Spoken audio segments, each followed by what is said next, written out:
Salam alaikum. Comme vous avez vu dans la vidéo précédente, nous avons pu afficher des données qui proviennent de la base de données SQL Server dans la page en faisant l'appel à la couche d'accès aux données dans le contrôleur pour mettre à jour notre modèle, et par la suite c'était la vue qui s'est occupée de l'affichage de nos données. Donc nous avons pu afficher les informations. Donc revenons vers notre contrôleur.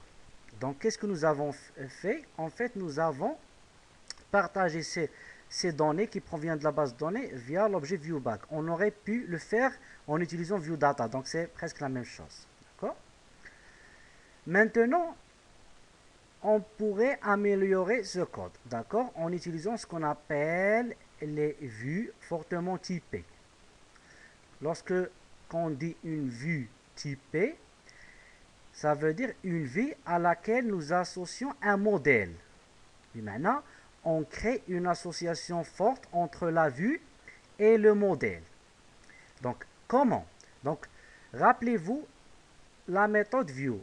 Donc là, on se rappelle ensemble qu'est-ce qu'il fait. La méthode view, nous avons dit, c'est elle qui va chercher la vue qu'il devrait être renvoyée au client. D'accord?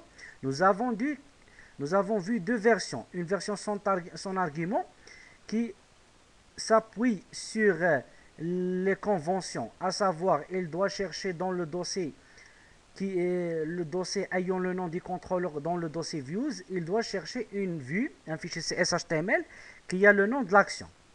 Nous avons vu une version qui a admis comme paramètre une chaîne de caractères. Cette chaîne de caractères, qu'est-ce qu'elle contient? Elle contient le nom de la vue exactement. Autrement dit, on indique à la méthode view quelle vue aller charger précisément. Et il y a une troisième version, à savoir, je vais vous la montrer, d'accord?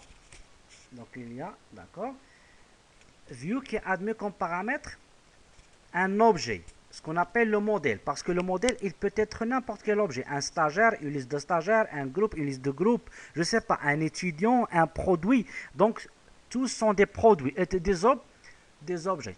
Donc un modèle, c'est un objet, donc on dit que c'est un objet métier. D'accord, donc là la méthode, elle peut admettre n'importe quel type de projet, d'objet. Je ne sais pas. Ça pourrait être un modèle. Parce que c'est un objet. Pour nous, la page liste des stagiaires, à savoir la vue liste des stagiaires, elle doit afficher la liste des stagiaires. Donc, elle doit être associée à cet objet. Elle doit être associée à la liste des stagiaires. Qu'est-ce que je vais faire? Je ne veux plus passer par le ViewBag ou bien par ce qu'on appelle ViewData.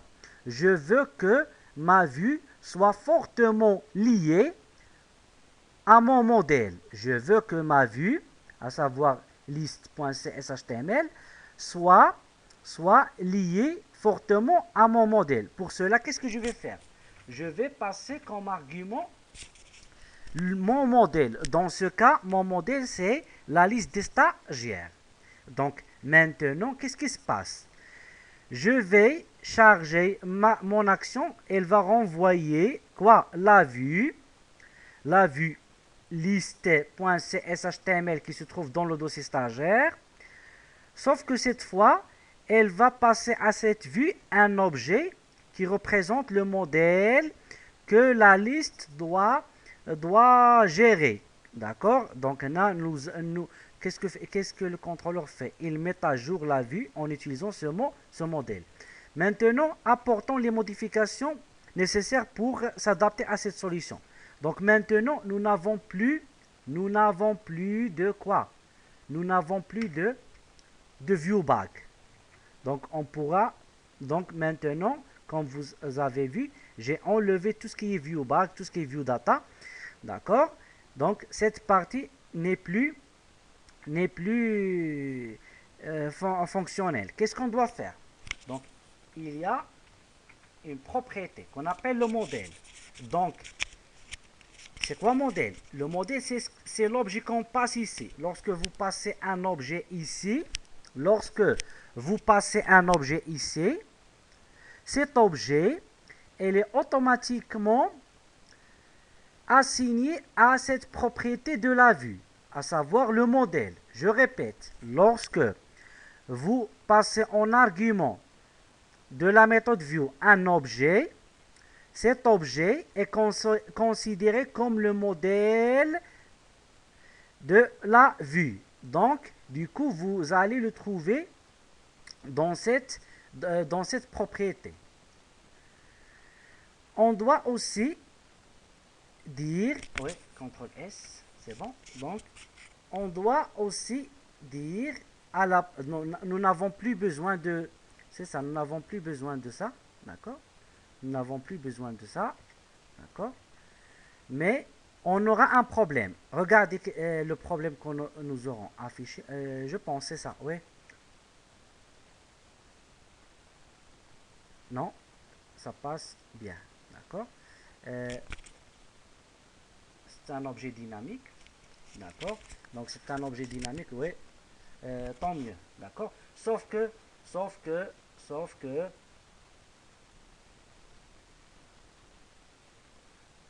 on ne sait pas, nous n'aurons pas l'autocomplétion. Le problème qu'on a, c'est que nous n'aurons pas l'autocomplétion. Regardez, nous n'aurons pas l'autocomplétion. Donc, c'est bon. Donc, au lieu, la seule modification que j'ai apportée, c'est de remplacer le viewback par mon modèle, d'accord? Et puisque c'est un objet dynamique, d'accord, il ne sera pas vraiment évalué durant la compilation, il ne sera évalué que durant l'exécution. C'est le principe d'objet dynamique. D'accord? Par contre, l'autocomplétion ne marche pas. Regardez, si je veux le nom, il n'y a pas de nom.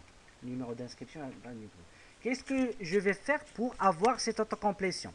Je vais dire à ma vue que mon modèle est de type liste stagiaire. Je répète, je vais dire à ma vue que mon modèle il est de type liste de stagiaire. Pour ce faire, je vais aller en haut de la page, de la vue, et je vais utiliser la directive modèle. La directive modèle, je dis comme modèle, elle est de quel type? Liste de quoi?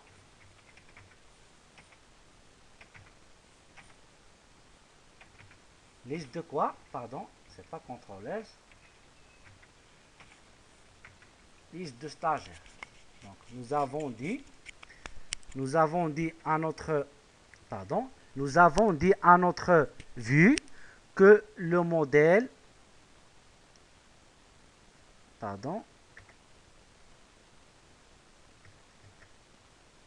oui, c'est ça, d'accord.